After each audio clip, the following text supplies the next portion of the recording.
નમસ્કાર ખેડૂત મિત્રો, આજે ખેતીની થોડી વાતો અને બજાર ભાવ ઉપરના વિશ્લેષણો મારે આપના ધ્યાને મૂકવા છે.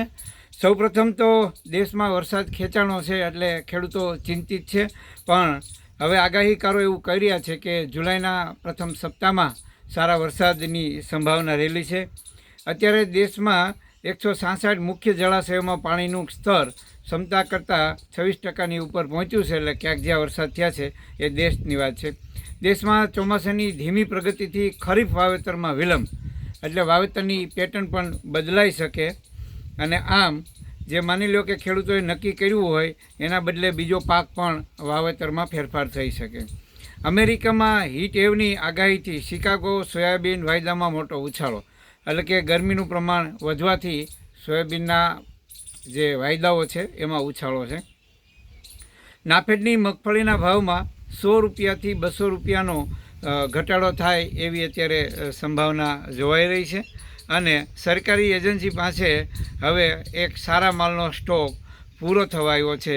જે કાંઈ અન્ય માલો છે એ બજારમાં ઓક્શન થવામાં આવશે.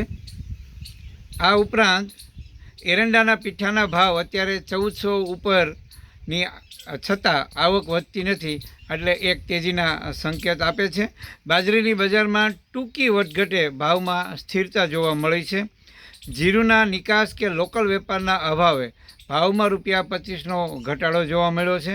ગવાર ગમના નિકાસ વેપાર જળવાશે તો બજારને ટેકો મળે એવી સંભાવના છે, અને ધાણાની બજારમાં ટૂંકી વધઘટે ભાવમાં સ્થિરતા. વેપાર નિકાસના જે ઠંડા પડ્યા છે, ધાણાની બજારમાં વેચવાલી ઓછી હોવાથી હવે ઘરાકી ઉપર બજારનો આધાર રહેલો છે.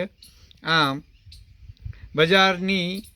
ઘઉંની બજારની ઊંચી સપાટીએ ભાવમાં સ્થિરતા, વેચવાલી ઠંડી છે.